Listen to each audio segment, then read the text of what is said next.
आज का हमारा टॉपिक है 3 ऐसे मर्दों से शादी कभी मत करें जिनके अंदर ये 3 आदात हो। नंबर 1 गुस्से का तेज हो, नंबर 2 जो कानों का कच्चा हो, नंबर 3 जो ममाज बॉयज हो। ये ऐसे मर्द की सोच जो होती है ना वो मनफी होती है। वो कभी औरत को समझ ही नहीं पाता, वो उसे अच्छी ज़िंदगी दे ही नहीं सकता। ऐसा मर्द औरत की ज़िंदगी ख़राब ही नहीं तबाह कर देता है, उसकी ख्वाहिशात को ज़ब्त कर देता है, जो उसके अंदर का सुकून होता है ना वो उसका ख़त्म कर देता है। ऐसा मर्द औरत की जवानी खा जाता है। गुस्से वाला जो आदमी होता है ना औरत को मोहब्बत देने की बजाय ना वो उसे खौफ में मुब्तला रखता है, वो उसे अपने दबाव में रखने की कोशिश करता है, वो उसे कंट्रोल करने की कोशिश करता है। और जो कानों का कच्चा मर्द होता है ना वो बीवी की बात सुनने की बजाय ना वो दूसरों की बात को ज़्यादा गौर से सुनता है। वो दूसरों को सच्चा और बीवी को झूठा समझता है, और बेचारी औरत अपनी पूरी ज़िंदगी ना अपनी सच्चाई का सबूत देते देते ना गुजार देती है, लेकिन वो आदमी उसका कभी बनता ही नहीं है। और जो ममाज बॉयज़ की बात की जाए तो वो कभी भी बीवी का नहीं हो पाता। घर बसाने की बजाय अपने घर में अपनी माँ का साया ढूंढता रहेगा और औरत को एहसास कमतरी में मुब्तला कर देगा। और ऐसा मर्द औरत को तन्हा कर देता है, उसका मेंटल हेल्थ को ख़राब कर देता है। ऐसा मर्द औरत की जवानी को खा जाता मर्द ऐसा मर्द दिमागी तौर पर अभी मैच्योर नहीं हुआ होता। ऐसा मर्द सिर्फ माँ के पल्लू से ही बंधा रहना चाहता है। उसकी नज़र में बीवी की कोई अहमियत नहीं होती, उसकी नज़र में सिर्फ माँ की बात की अहमियत होती है। अगर बीवी रोए तो झूठी और मक्कार और फ़रेबकार, अगर माँ रोए तो सच्ची और बेचारी। ये सब कुछ औरत को डिप्रेशन में मुब्तला कर देता है। शादी, मोहब्बत, बर्दाश्त और समझौता ऐसे मर्द के साथ बिल्कुल भी नहीं किया जा सकता। अगर एक मर्द दिमागी तौर पर बालिग और समझदार नहीं है, वो जो दूसरों के इशारों पे चलता, वो एक औरत के साथ रिश्ता तो चला सकता है लेकिन एक औरत को अच्छी ज़िंदगी कभी नहीं दे सकता।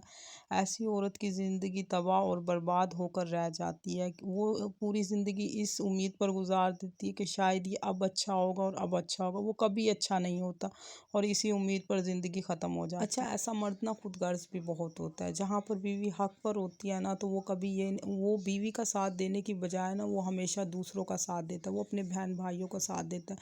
वो कभी कह ही नहीं सकता कि मेरी बीवी सही है और तुम गलत हो, वो उसे कभी अच्छा तहफ़्फ़ुज़ दे ही नहीं सकता। ऐसे मर्दों से शादी करने की बजाय है कि आप शादी ना करें।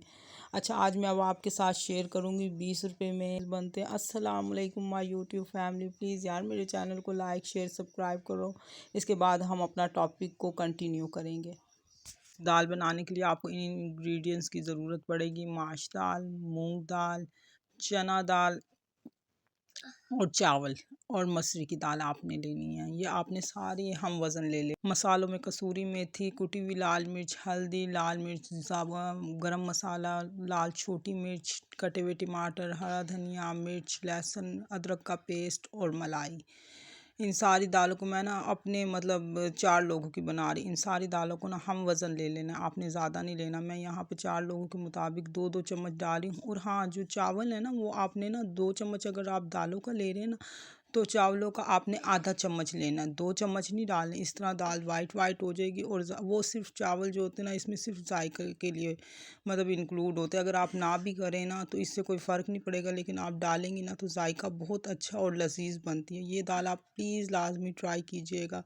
और जो आपने मलाई है ना वो आपने फ्रेश दूध की लेनी है। आपने ये जो बाज़ारी मलाई है ना वो मत लीजिएगा। इधर मैंने दाल को ना 2 घंटे पहले भिगो के रख दिया था और अच्छी तरह धो के ना आप इसे ना फिर आप कुकर में डाल कर ना इसे बॉईल कर लें, क्योंकि कुकर में डालने से ना काफ़ी अच्छी मतलब कि ना गल जाती है दाल। वैसे कुकर का इस्तेमाल करना तो नहीं चाहिए, लेकिन मैं फिर भी यहाँ पे कर रही हूँ। यहाँ पे ना आपने गरम मसाला और ये जो है ना चिकन फ्लेवर ये आपने लाजमी ऐड करना है, इससे बहुत अच्छा जायका आता है। इसके बाद आप दूसरी तरफ आप क्या करें, कढ़ाई में मसाला तैयार करें। लहसुन अदरक का पेस्ट मैंने डाल दिया, गरम मसाला डाल दिया है।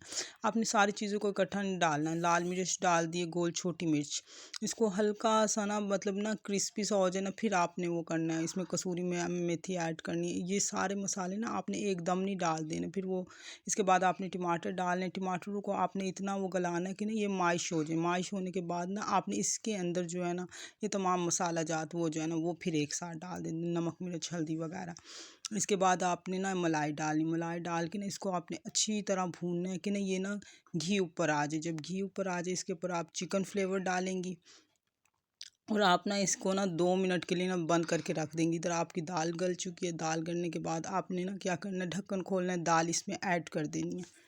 बाद आप इसमें दाल ऐड करने के बाद ना आप मसाले को अच्छी तरह भूनिएगा कि दाल और मसाला यकजान हो जाए। और इसके ऊपर ना सब्ज़ धनिया डालकर ना इसे आपने 10-15 मिनट ना मतलब दम पे हल्की आंच पे रख दें। 10-15 मिनट बाद आपकी दाल तैयार है। प्लीज़ यार मेरे चैनल को लाइक करो, शेयर करो, सब्सक्राइब करो। मैं आपकी सपोर्ट के बगैर आगे नहीं बढ़ सकती। अस्सलाम वालेकुम माय यूट्यूब फैमिली। उम्मीद करती हूँ कि आज का टॉपिक आपको मेरा बहुत पसंद आया होगा। प्लीज़ ये शाही माश दाल बनाकर ट्राई कीजिएगा। आप यकीन माने ये सब दालों से मुक्त। अल्लाह हाफिज़। अपना बहुत ख्याल रखिएगा।